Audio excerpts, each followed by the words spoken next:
in our busy lives, in our lifestyle, constantly running around, we think we can run away from death. We think we can escape it. We think we can hide from that reality. Put this scenario in your head, my brothers. It is time for you to go. You're leaving this world. You're sitting on your deathbed. Would you be thinking of the women? Would you be thinking of the cars? Would you be thinking of the houses? Would you be thinking of that dollar? What would you be thinking of? You would be thinking of myself, my deeds. What have I done? Because if you knew the reality of death, then wallahi, you'll be the best Muslim that you can. قل هذه سبيلي أدعو إلى الله على بصيرة أنا ومن اتبعني وسبحان الله وما أنا من المشركين. إن الحمد لله نحمده ونستعينه ونستغفره ونعوذ بالله من شرور أنفسنا وسيئات أعمالنا. من يهده الله فلا مضل له ومن يضلل فلا هادي له. أشهد أن لا إله إلا الله وحده لا شريك له وأشهد أن محمدا عبده ورسوله. يا أيها الذين آمنوا اتقوا الله حق تقاته ولا تموتن إلا وأنتم مسلمون. يا أيها الناس اتقوا ربكم الذي خلقكم من نفس واحدة وخلق منها زوجها وبث منهما رجالا كثيرا ونساء واتقوا الله الذي تساءلون به والأرحام إن الله كان عليكم رقيبا. يا أيها الذين آمنوا اتقوا الله وقولوا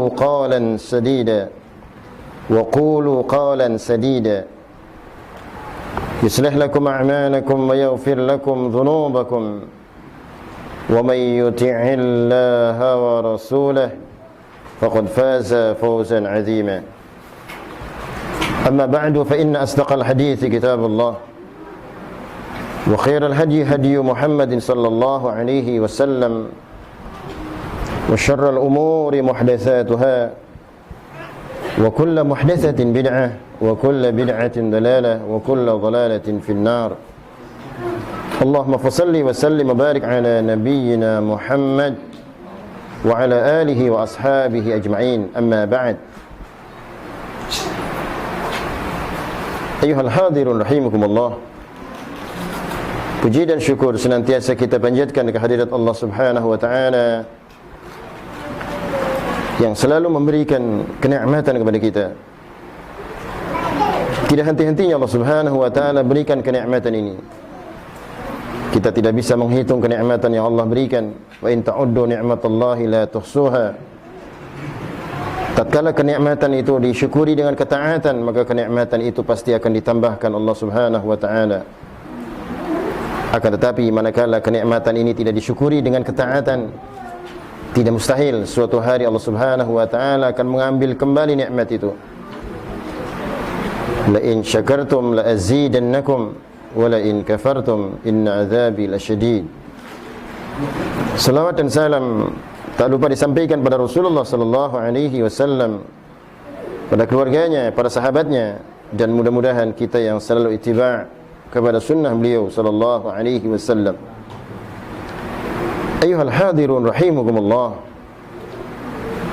Kajian pada malam ini saya sampaikan kajian dengan judul dahsyatnya alam kubur.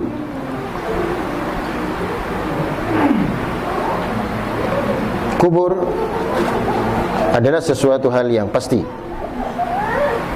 Semua orang akan memasukinya. Tidak bisa ditawar-tawar lagi. Kapanpun pasti seseorang akan memasuki alam itu. Kullu nafsin dha'iqatul maut. Semua yang bernyawa pasti akan merasakan kematian. Hadirin rahimakumullah.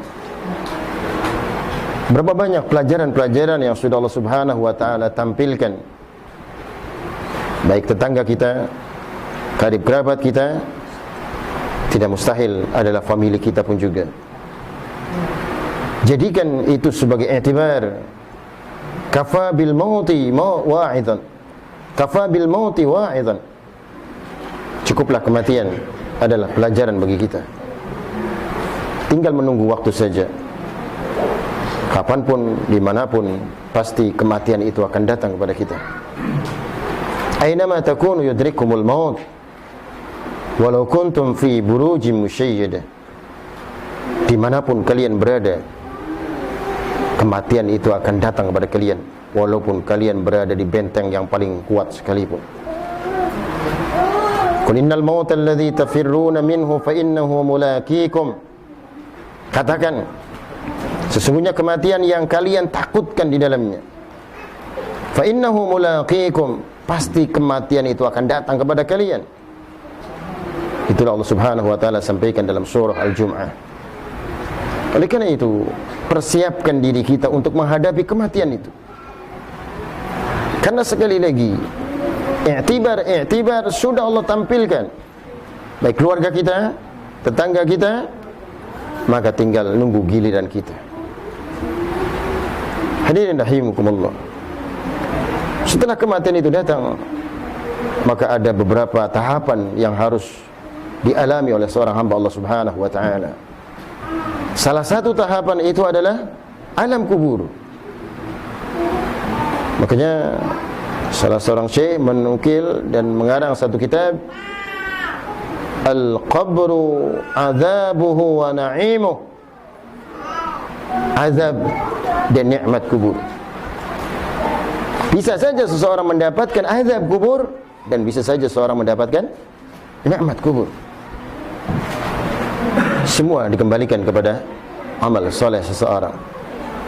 Semua dikembalikan kepada usaha di dunia ini.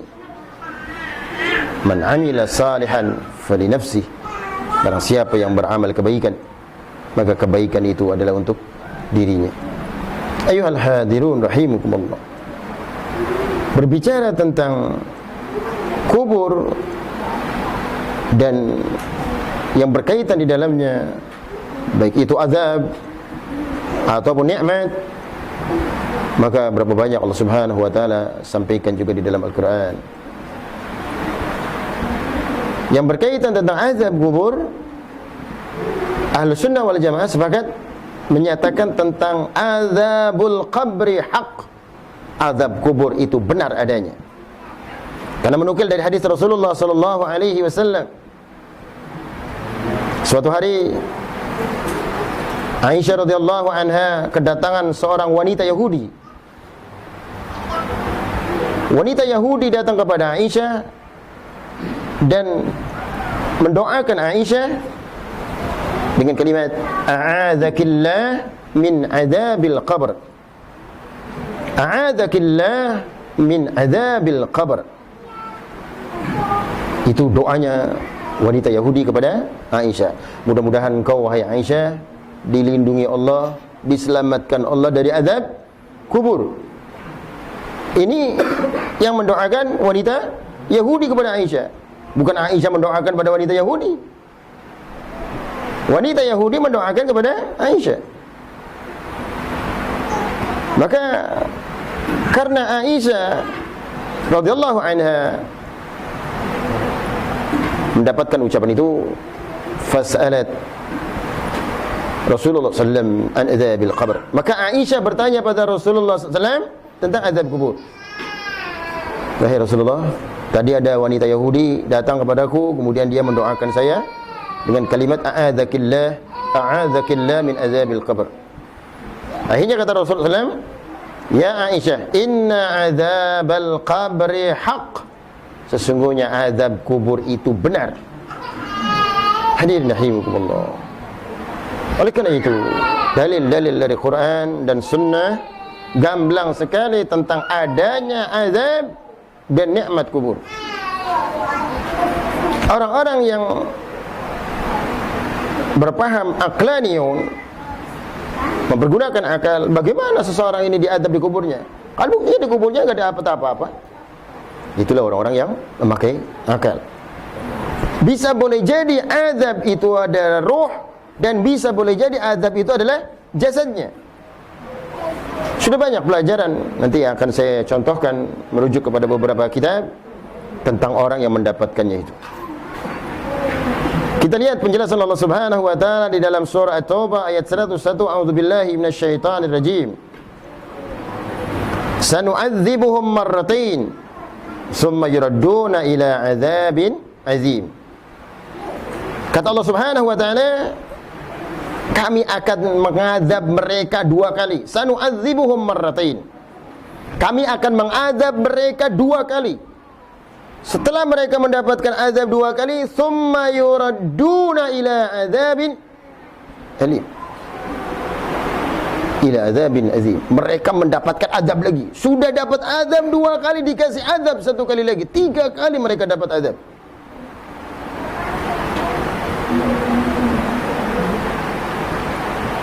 Ada penjelasan dalam tafsir, kata Imam Hasan Al-Basri, dia menyatakan yang dimaksud dengan marratain thumma yuradduna ila adzabin azim, mereka mendapatkan azab 2 kali, kemudian mereka mendapatkan lagi azab yang paling agung, paling besar.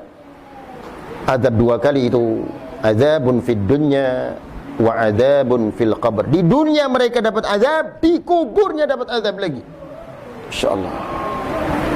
Di dunianya diazab, di kuburnya diazab, di akhiratnya dapat wal iyadzu billah thumma na'udzu billah. Hadirin rahimakumullah. Susah mencari penghidupan dunia. Cari penghasilan bingung. Sampai rezeki tidak menimpa pada dirinya. Kesusahan dunia menerpanya. Setelah itu mereka dapat azab dari di kuburannya. Kenapa? Karena tidak beribadah pada Allah. Sudah susah cari dunia, sholat beli. Ya maaf ya. Ya lamun susah dunia tapi ahli ibadah kan mending ya. Iya, bukatan bening akhiratnya. Ya. Bisa dipaham hadirin rahimakumullah. Tidak mustahil kan? Orang di dunia mencari penghidupan dunia susah, tapi dia rajin ibadah pada Allah Subhanahu wa taala. Sehingga dia tidak mendapatkan azab kubur dan tidak akan mendapatkan azab di yaumul akhir. Tapi yang na'udzubillah tsumma na'udzubillah, mereka dapat kesusahan dunia, mereka dapat azab kubur, dan mereka dapat azab akhirat. Wal iyadzubillah tsumma na'udzubillah. Di dunianya diazab, rezekinya kosong, mutar-muter bekerja, seluruhnya enggak pernah dia dapatkan rezeki. Makanya hadirin rahimakumullah, ada satu pelajaran yang sangat berharga untuk membaca kitab Riyadhus Shalihin. Ada seorang sahabat Rasulullah SAW yang dia ini bekerja keras untuk mencari dunia, tapi pun dia tidak pernah meninggalkan ibadah pada Allah Subhanahu wa taala. Dia tidak pernah tinggalkan salatul jamaah, subhanallah. Mus'ab bin Umair digambarkan di dalam hadis dia seorang yang miskin. Dia seorang miskin tapi enggak pernah meninggalkan ibadah pada Allah Subhanahu wa taala. Sampai pun dia menafkahi keluarganya hanya sebatas kecukupan saja. Dia tidak memiliki harta lebih, tapi cukup. Bekerja keras, bukan malas dia. Dia mencari nafkah, pagi mencari nafkah, sore mencari nafkah. Cukup untuk menafkahi keluarganya, tetapi tidak memiliki kekayaan berlebih. Akan tetapi dia radhiyallahu an adalah orang yang tidak pernah meninggalkan ibadah kepada Allah Subhanahu wa taala. Itulah figur yang digambarkan Rasulullah SAW, seorang sahabat yang miskin tapi ketolnya ibadah kepada Allah Subhanahu wa taala. Ketika kematiannya, apa yang terjadi? Mus'ab bin Umair sudah mempersiapkan kain kafan dari harta miliknya. Subhanallah, ini terbaik ini, awas. Kain kafan itu min ra'sil mayyit, min ra'si malil mayyit, dari kekayaan mayit, itu terbaik. Aja wong sugih lawannya jaluk di masjid, maaf ya. Yang terbaik kain kafannya dari harta sendiri. Jangan nanti orang kaya nanti begitu meninggal nanti minta kain kafan di masjid aja. La ilaha illallah. Makanya di dalam kitab fikih ada penjelasan boleh seseorang mempersiapkan kain kafan, boleh. Ya, tapi kalau berat boleh berpesan kepada istrinya, nanti kalau saya meninggal dunia nih harta saya buat beli kain kafan. Ya. Jangan sampai meminta kain kafan kepada manusia atau kepada lembaga yang lain. Usahakan dari harta kekayaan mayit, karena merujuk kepada hadisnya Mus'ab bin Umair. Subhanallah. Tapi kalau jangan-jangan nanti pulang-pulang langsung beli kain kafan, istrinya bingung loh. Untuk lawan, yang gua apa? Bisa ribut ya? Iya. Lawannya taruh nih lemari pisan, mesti geger sauma. Bisa dipaham hadirin rahimahullah. Jadi usahakan dari harta kekayaan mayit, itulah yang terbaik. Karena Mus'ab bin Umair sedemikian. Apa yang terjadi ketika sahabat Rasulullah SAW yang lain namanya Abdurrahman bin Auf. Abdurrahman bin Auf ini seorang ahli ibadah yang kaya raya, subhanallah. Dia sedekahnya nggak berhenti-berhenti, tapi kekayaannya melimpah ruah. Dia qiyamul lailnya, subhanallah. Puasa-puasa sunnahnya, banyak riwayat yang menjelaskan tentang Abdurrahman bin Auf. Apa yang terjadi? Abdurrahman bin Auf menyaksikan jenazah Mus'ab bin Umair, meneteskan air mata, nangis dia karena iri pahala akhirat, bukan iri kekayaan dunia. Mus'ab bin Umair ini figur sahabat Rasulullah SAW yang miskin tapi mantap dalam beribadah kepada Allah Subhanahu wa taala. Apa kata Abdurrahman bin Auf begitu melihat jenazah Mus'ab bin Umair? Melihat kain kafannya cuma separuh badannya. Kain kafan yang dimilikinya hanya separuh badannya. Paham nggak? Nggak penuh. Begitu dibungkus jasadnya Mus'ab bin Umair, bagian perut ke kepalanya kelihatan. Ditarik oleh Abdurrahman bin Auf ke kepala, bagian kakinya kelihatan. Akhirnya Rasulullah datang, kemudian ditutupi oleh Rasulullah dengan rumput-rumput. Tapi melihat kejadian itu, Abdurrahman bin Auf sampai menangis.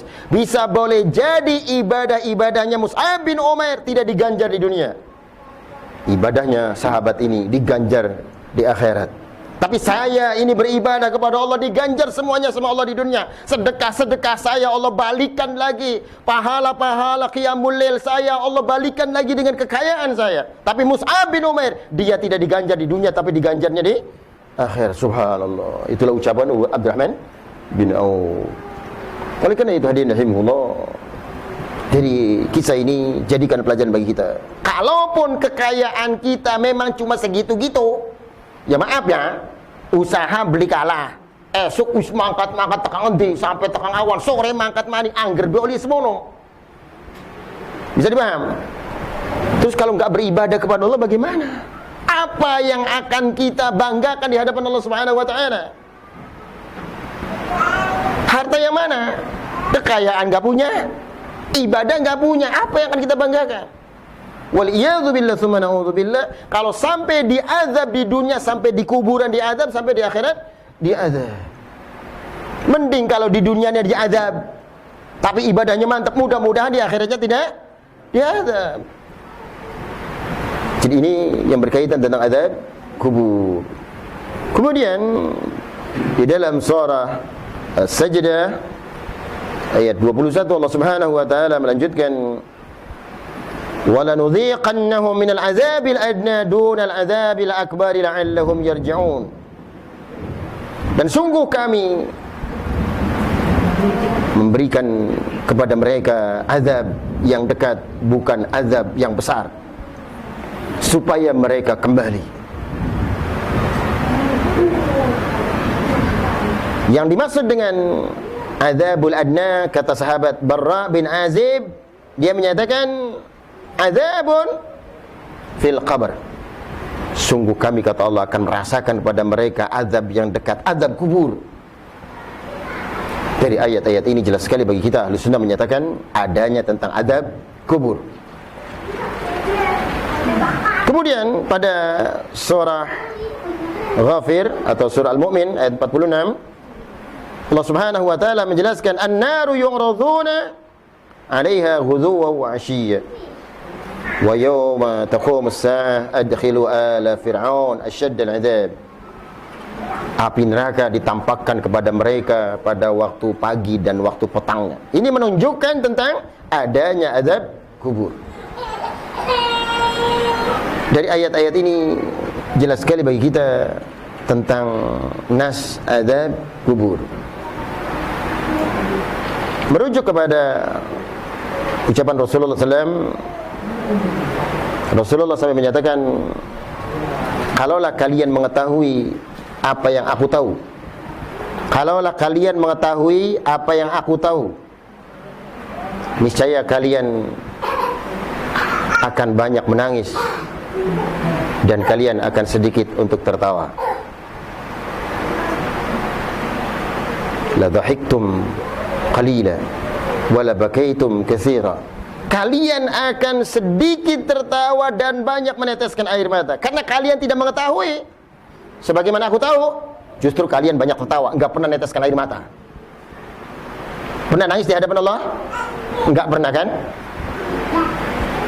Pernah nangis karena dosa-dosanya? Enggak pernah kan? Nangis karena suami dimarahi istri, istri dimarahi suami, baru nangis. Ya maaf. Nangis karena dimarahi orang tua, baru nangis. Nangis karena anaknya sakit nggak sembuh-sembuh, nangis. Ya Allah, dosa apa ya Allah? Oh, nangis. Tapi dosa dan kemaksiatan setiap hari kita lakukan, nggak pernah kita meneteskan air mata. Hadirin rahimakumullah.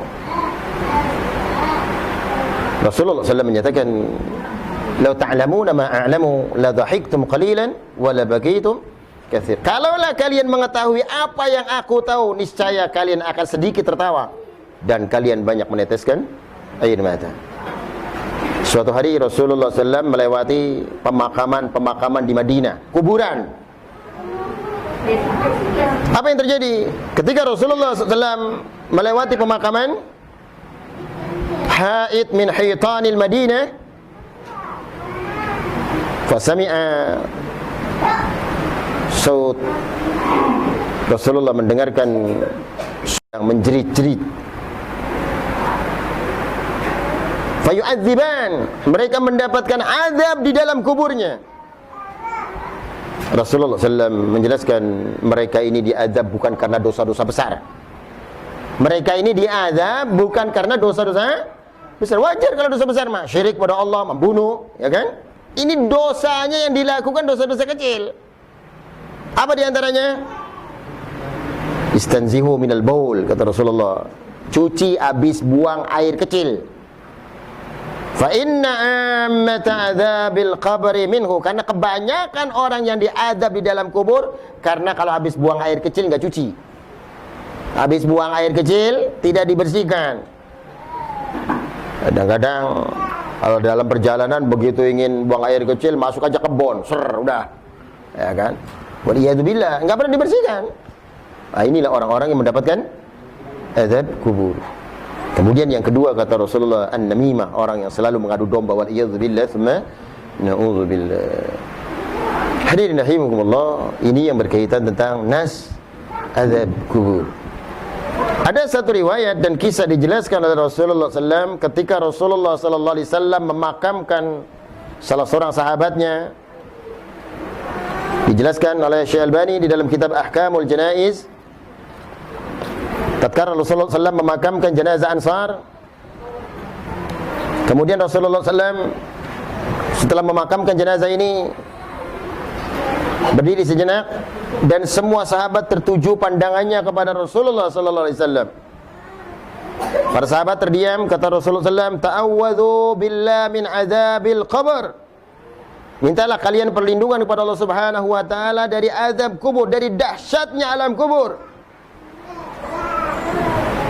Akhirnya Rasulullah mengucapkan, Allahumma inni a'udzubika min azabil qabr. Ya Allah, aku berlindung padamu dari azab kubur. Rasulullah mengucapkan kalimat itu sampai 3 kali. Allahumma inni a'udzubika min adzabil qabr. Ya Allah, aku berlindung padamu dari azab kubur. Kemudian Rasulullah melanjutkan ucapannya. Perhatikan wahai sahabatku. Innal abdal mu'min, kalau orang yang meninggal dunia ini yang barusan kita makamkan ini adalah orang-orang yang beriman, orang-orang yang bertauhid pada Allah Subhanahu wa taala. Orang yang mantap beribadah pada Allah Subhanahu wa taala. Idza kana fi inqita'in minad dunya wa iqbalin minal akhirah, kalau mereka meninggalkan dunia dan bertemu dengan kampung akhirat, nazala ilaihi malaikah minas sama, turunlah para malaikat dari atas langit. Para malaikat ini turun, dan para malaikat itu bidul wujuh, mereka seluruhnya bermuka ceria dan bermuka putih cemerlang. Subhanallah. Malaikat-malaikat yang datangnya malaikat-malaikat yang putih cemerlang menyambut jenazah tadi. Ka'anna wujuhahum asy-syams, seakan-akan wajah-wajah para malaikat itu bagaikan matahari. Subhanallah, terang benderang. Wa ma'ahum kafanun min akfanil jannah wa hunutun min hunutil jannah. Para malaikat tadi membawa kain kafan dari surga dan membawa minyak-minyak wangi dari surga. Subhanallah. Ini para malaikat datang membawa kain kafan, diganti kain kafannya dengan kain kafan dari jannah. Wa hunutun min hunutil jannah, dan minyak wangi dari surga. Hatta yajlisu minhu maddal basar, summa yaji'u malakul maut alaihi salam. Kemudian setelah itu para malaikat tadi duduk di samping jenazah tadi, dan kemudian datang lagi untuk yang kedua kalinya malakul maut, malaikat pencabut nyawa. Malaikat pencabut nyawa datang 2 kali. Pertama mematikan, yang kedua membangkitkan kembali oleh malaikat pencabut nyawa, malakul maut. Makanya nama yang paling benar untuk malaikat pencabut nyawa adalah malakul maut. Maaf, bukan Israel. Israel itu tidak tercantum dalam Al-Quran dan hadis. Baca dalam surat As-Sajdah. Antum baca surat As-Sajdah. Qul yatawaffakum malakul mautil ladzi wukila bikum. Yang mewafatkan kalian adalah malakul maut, malaikat pencabut nyawa. Tidak ada kalimat Israel. Di Quran tidak diketemukan kalimat Israel, dan di hadis pun juga tidak diketemukan kalimat Israel. Rasulullah mencantumkan doa iftitah, Allahumma rabba Jibril wa Israfil wa Mikail. Enggak ada Israel. Allahumma rabba Jibril wa Israfil wa Mikail. Enggak ada Israel. Jadi Israel disebutkan oleh ulama ahli hadis adalah nama Israiliyat. Enggak diketemukan dalam Quran dan enggak diketemukan di dalam hadis. Jadi nama yang benar untuk malaikat pencabut nyawa adalah malakul maut, sebagaimana hadis Barra bin Azib ini. Kita lanjutkan. Ketika malakul maut datang, hatta yajlisa inda ra'sih. Kemudian malakul maut pencabut nyawa tadi datang duduk di samping jenazah tadi. Samping mayit tadi duduk. Fayaqul ya ayyatuhan nafsul mutmainnah. Berkatalah malaikat pencabut nyawa, wahai jiwa yang tenang. Wahai jiwa yang tenang, ukhriji ila maghfiratin minallah wa ridwan. Bangun, bangun untuk menuju ampunan Allah Subhanahu wa taala dan keridhaannya. Akhirnya bangunlah jenazah tadi. Dibangunkan oleh malakul maut, disambut seluruh para malaikat, diangkat sampai ke atas langit. Sampai 7 langit. Seluruh malaikat yang berada di atas langit itu bertanya, man hadhir ruhut tayyib? Siapa rohnya yang baik ini? Semua para malaikat bertanya, siapa rohnya yang paling baik ini? Disebutkan nama-nama yang terbaik dari nama-nama di dunia. Hadirin rahimakumullah, Kemudian setelah itu jenazah tadi dikembalikan lagi sampai ke langit yang paling atas, ke langit yang ketujuh, sebelum dikembalikan ke dunia, ila sama'i sabi'ah. Fayaqulu Allahu azza wa jalla uktubu kitab abdi fi illiyin. Wa ma adraka ma illiyun? Kitabun marqum yashhaduhul muqarrabun. Baca surah Al-Mutaffifin. Allah Subhanahu wa taala menyampaikan, catat hambaku dalam kitab illiyin. Wa ma adraka ma illiyun? Apakah kalian tahu apa yang dimaksud dengan illiyun? Kitabun marqum yashhaduhul muqarrabun. Nanti baca surah Al-Mutaffifin, di pertengahannya ada kalimat seperti itu. Kemudian setelah itu dikembalikan lagi jenazah ini ke kuburnya. Setelah itu didatangi dua malaikat untuk menanyakan perihal-perihal kepada jenazah itu. Didatangkan lagi dua malaikat, dan malaikat yang berdua ini bertanya dengan beberapa pertanyaan. Man rabbuk? Wa man nabiyyuk? Siapa Rabb Anda? Siapa Nabi Anda? Semua pertanyaan-pertanyaan itu dijawabnya dengan benar. Seluruh pertanyaan ini tidak ada yang meleset sedikit pun. Semuanya dijawab dengan benar. Sampai pun setelah selesai mendapatkan pertanyaan, maka si mayit mengucapkan, Ya Rabb, Ya Rabb, aqimis sa'ah, Ya Allah, segerakan hari kiamat, segerakan hari kiamat. Aku ingin bertemu dengan keluargaku. Subhanallah.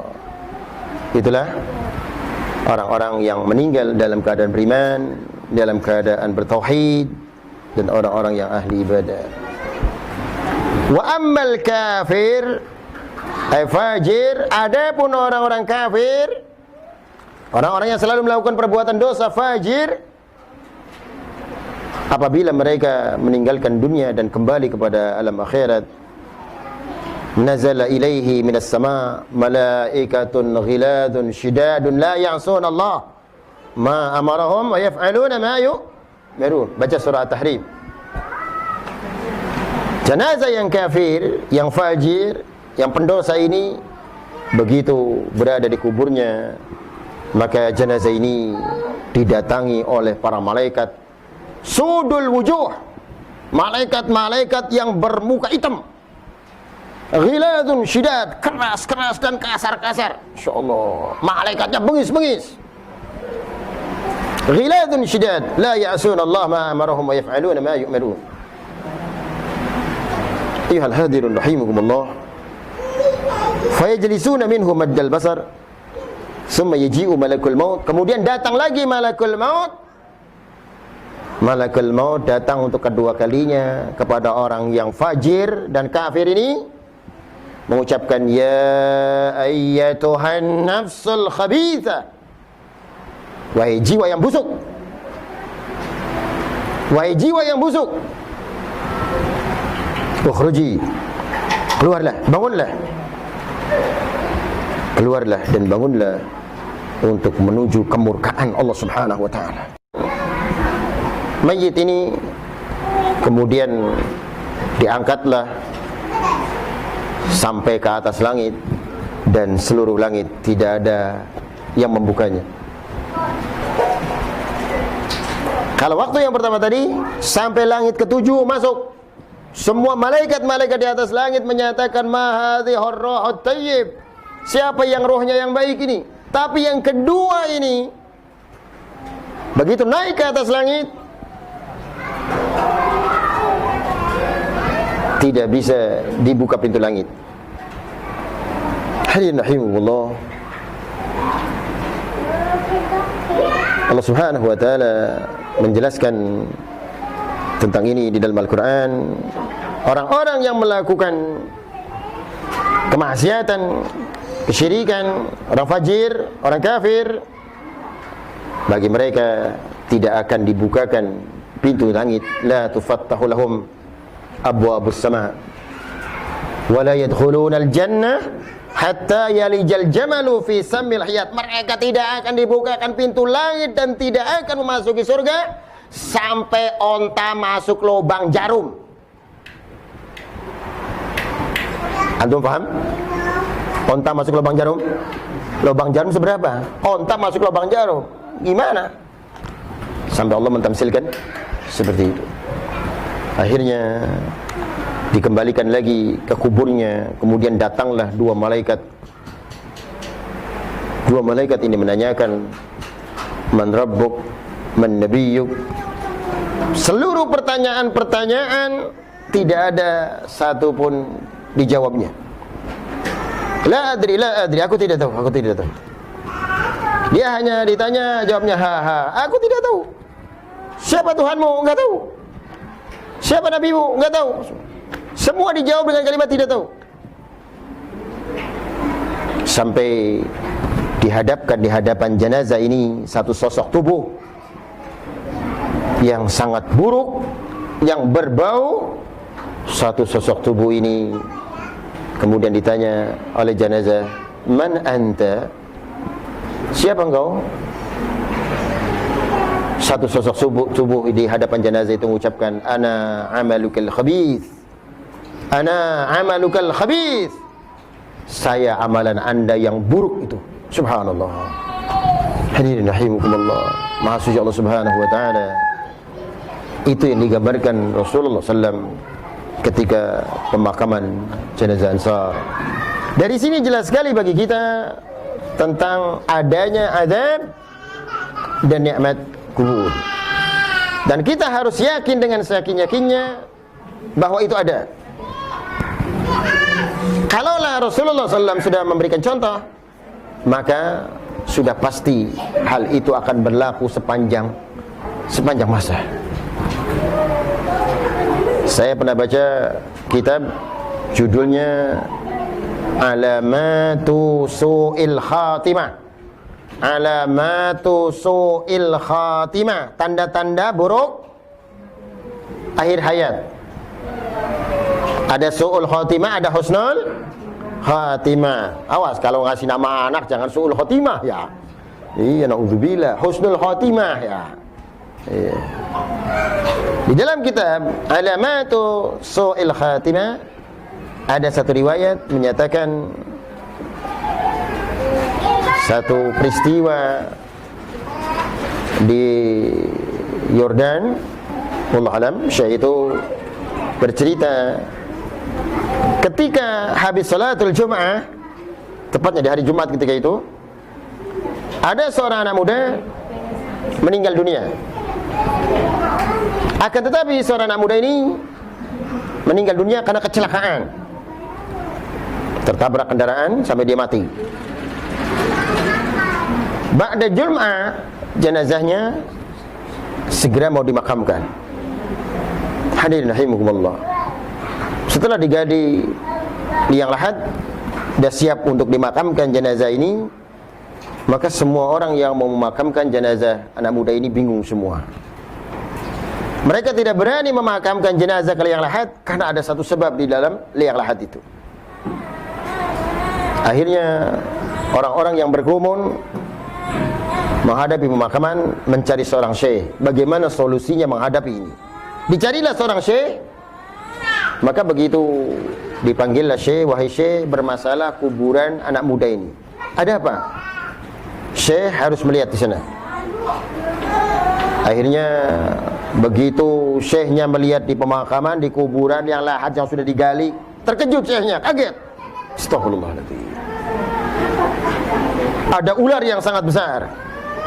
Ular itu kepalanya di atas, badannya di bawah, ekornya di atas. Subhanallah. Ini kisah nyata diceritakan oleh seorang syekh. Semua orang yang melihat ular itu melotot mata ular itu. Hampir semua ketakutan mau memakamkan jenazah anak muda tadi.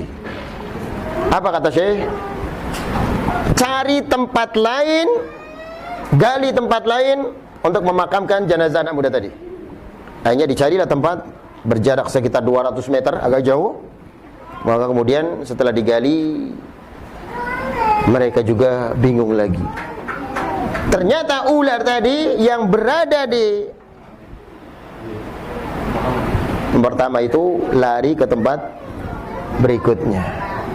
Wallahu alam caranya bagaimana. Ternyata ular itu sudah ada di tempat galian yang kedua.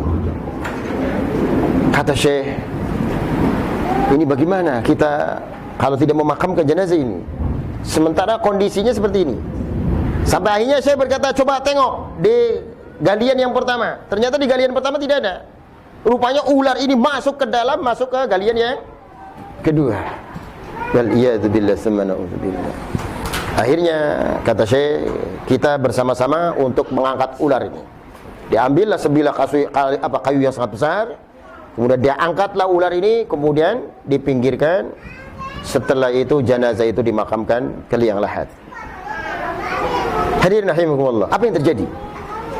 Ketika jenazah ini sudah diletakkan ke liang lahat, ular yang sudah di pinggir itu gak jauh-jauh mengibaskan ekornya sampai debu berterbangan kemana-mana.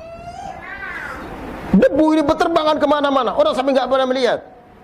Ternyata begitu ular itu bisa mengibaskan ekornya, dia masuk ke liang lahat, melilit jenazah tadi. Wal iyadu billah summa na'udzubillah. Sampai orang yang menyaksikan mendengarkan suara seolah-olah tulangnya pada remuk jenazah itu. Akhirnya kata seorang saya, sudah kita kuburkan, kita makam, kita timbun pakai tanah, sudah bingung kan? Mau bagaimana? Sudah dililit jenazahnya dengan ular. Mau diambil bagaimana caranya? Akhirnya kata Syekh, mana orang tua dari anak muda ini?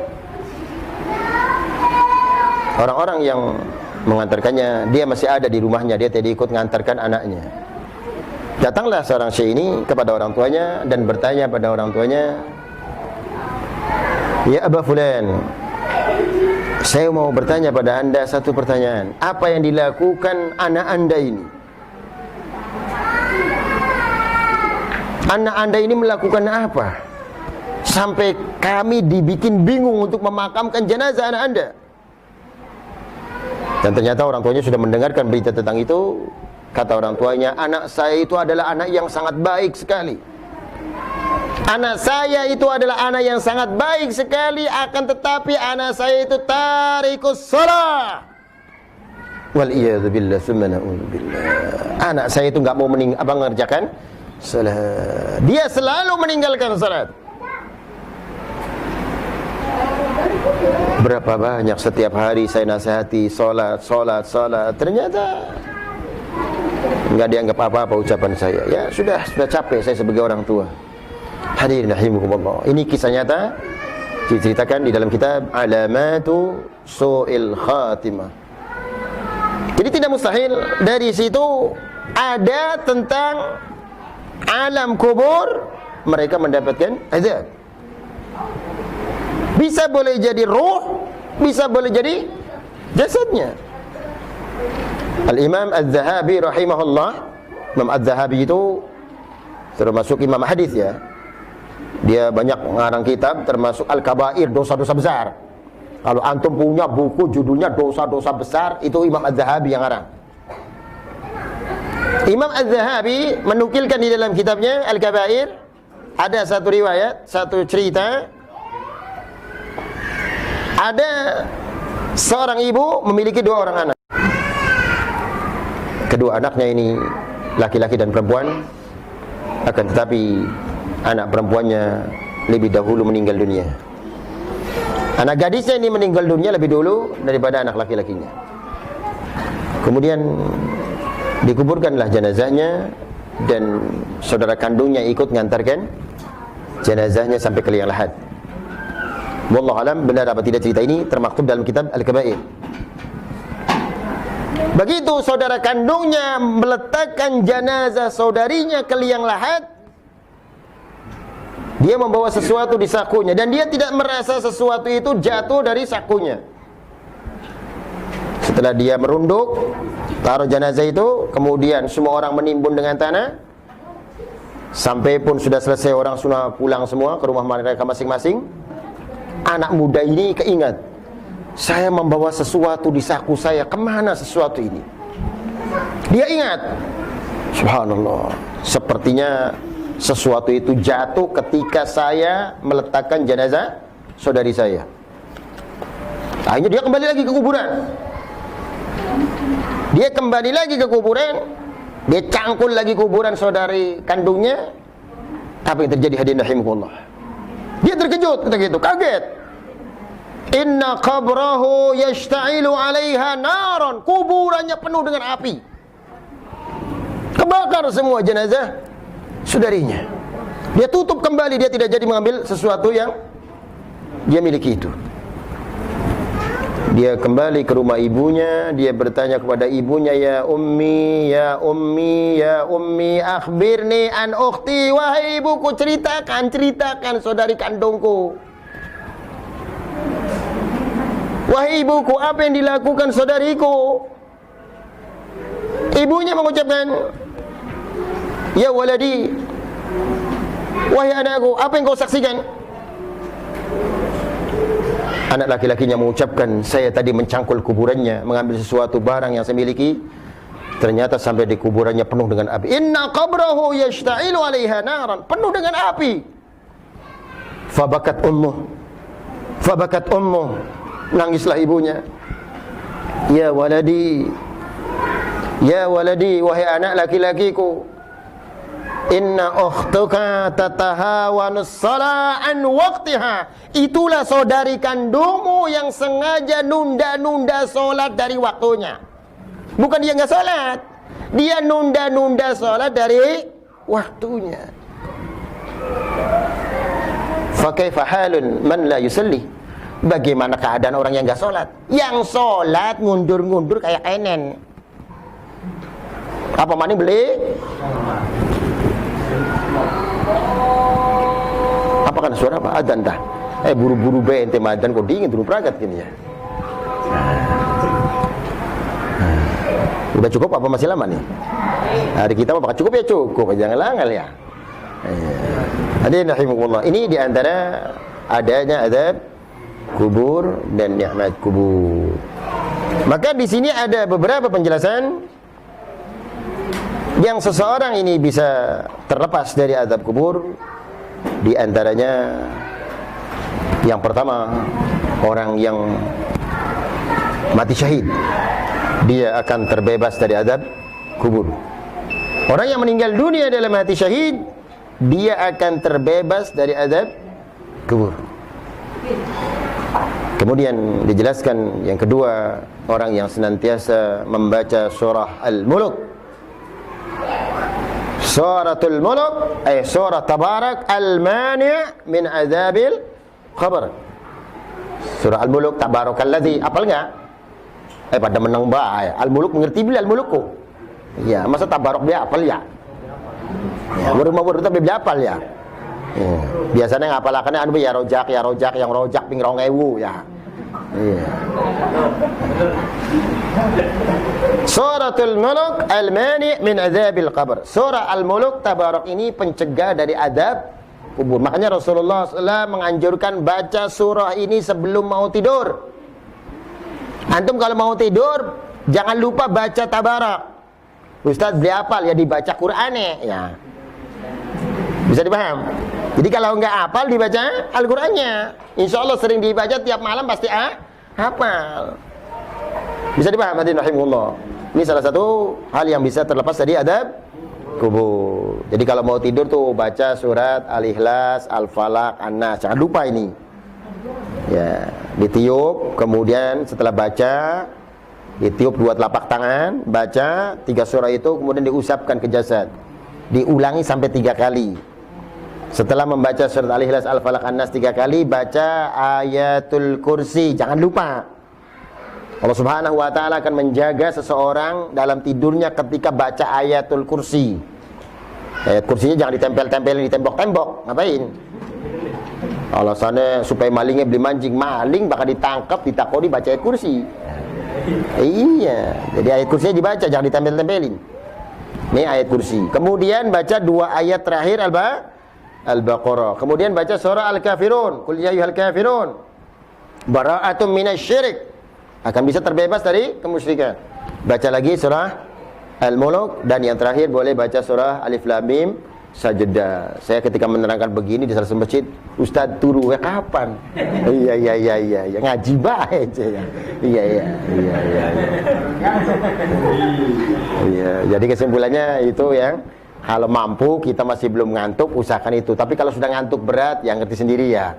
Iya, ngantuk berat mah beda lagi kan. Nah, itu yang berkaitan tentang perkara yang bisa melepaskan dari azab kubur. Kemudian salah satunya lagi adalah meninggal dunia di hari Jumat. Itu nas sebagaimana hadis Rasulullah SAW, seseorang yang meninggal dunia di hari Jumat, di malam Jumat, maka dia akan terbebas dari azab kubur. Demikian hadirin rahimakumullah yang berkaitan tentang dahsyatnya alam kubur. Mudah-mudahan jadikan pelajaran bagi kita untuk merubah diri kita, sebab kapanpun, dimanapun, suatu hari kita akan kembali kepada Allah. Siapkan diri kita untuk kembali kepada Allah. Demikian, mudah-mudahan tema ini bisa bermanfaat. Sebelum saya akhiri, dipersilakan barangkali ada yang mau ditanyakan yang berkaitan dengan tema pada malam ini khususnya, atau barangkali ada hal lain selain masalah ini, dipersilakan. Selagi bisa saya jawab.